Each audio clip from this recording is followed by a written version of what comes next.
Thank you for stopping by this virtual poster session. My name is Alicia Forsberg, and I'm going to present some research conducted with Dominic Guittard and Professor Nelson Cowan here at the University of Missouri.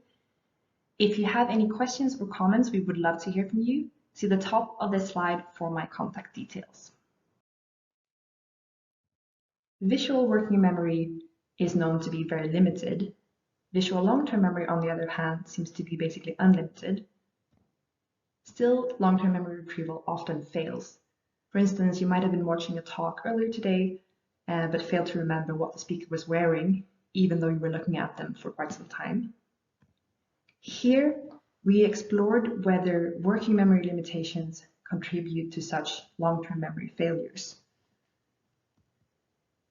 And this idea of working memory or short-term memory as a bottleneck for long-term memory is not new, and it fits with views of working memory and long-term memory as closely linked related systems. Others view working memory as a mental sketchpad that is easily overwritten. So for instance, Logan and colleague showed participants the same memory array over and over, and they found that participants did not seem to notice this, and they did not get better at the task despite seeing the same arrays. We recruited just over 100 young adult participants online. First, participants completed a working memory task with unique everyday items.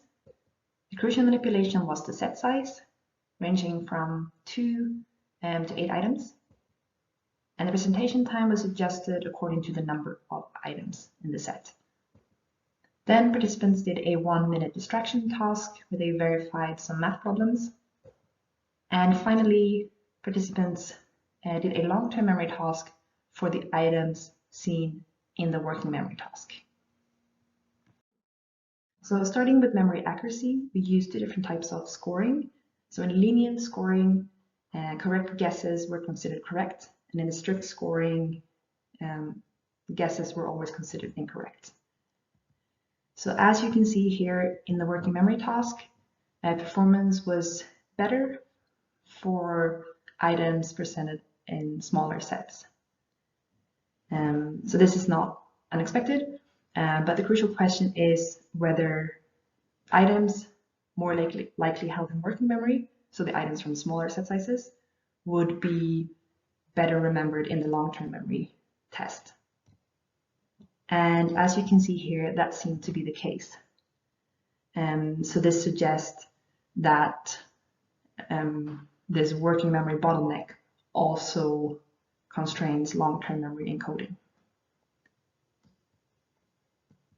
Next, we calculated the probability that items were held in working memory for each participant at each set size, computing the hit rates and the false alarm rates, and used a similar approach for the probability that items were held in long-term memory. And with these measures, we could estimate the proportion of items held in working memory at each set size, which then made it into long-term memory.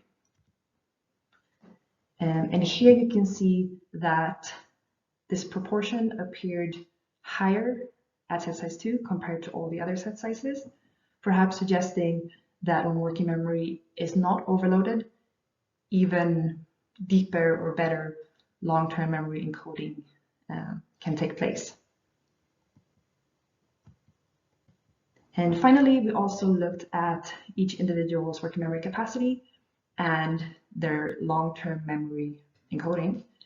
And we did find evidence for a correlation, suggesting that those participants with higher working memory capacity also encoded more items into long-term memory.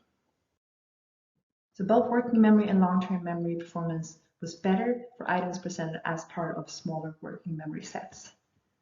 When working memory was not overloaded, long-term memory retrieval appeared even better.